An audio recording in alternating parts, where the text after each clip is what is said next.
Hello बच्चों, चलिए प्रश्न को पढ़ते हैं।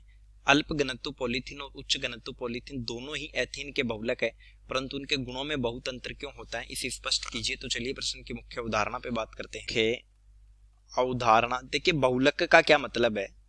अवधारणा, बहुलक होते हैं जिनका अणुभार उच्च होता है, अणुभार उच्च, और ये एकलक अणुओं की पुनरावृत्ति से बनते हैं, एकलक अणुओं की पुनरावृत्ति से बनते हैं,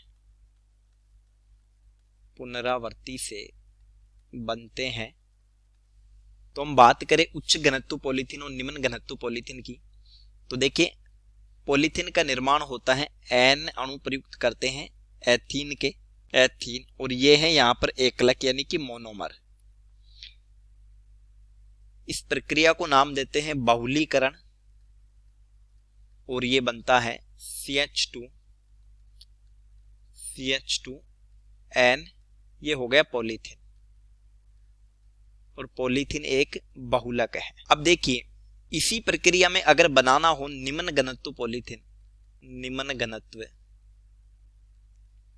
पॉलीथीन, तो यहां पर प्रोक्साइड प्रयुक्त करते हैं, प्रोक्साइड, और ये 1000 से 2000 एटमॉस्फेयर दाब प्रयुक्त करते हैं। वहीं अगर इस प्रक्रिया में बनाना हो, यानी दोनों ही एथीन के बहुलक हैं लेकिन उच्च घनत्व पॉलीथीन,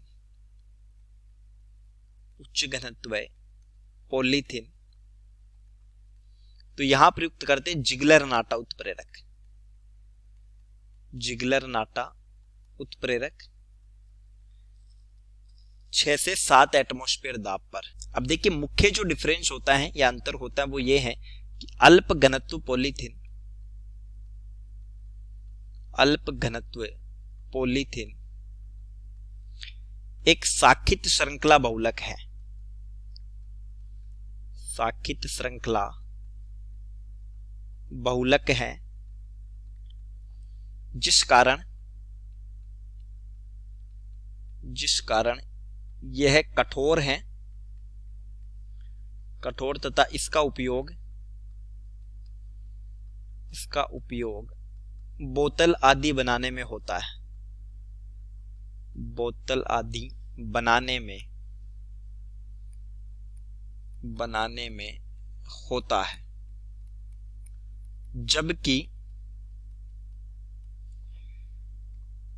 उच्च घनत्व पॉलीथीन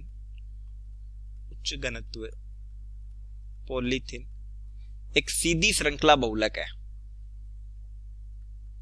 एक यानी कि रेखीय बहुलक है, एक रेखीय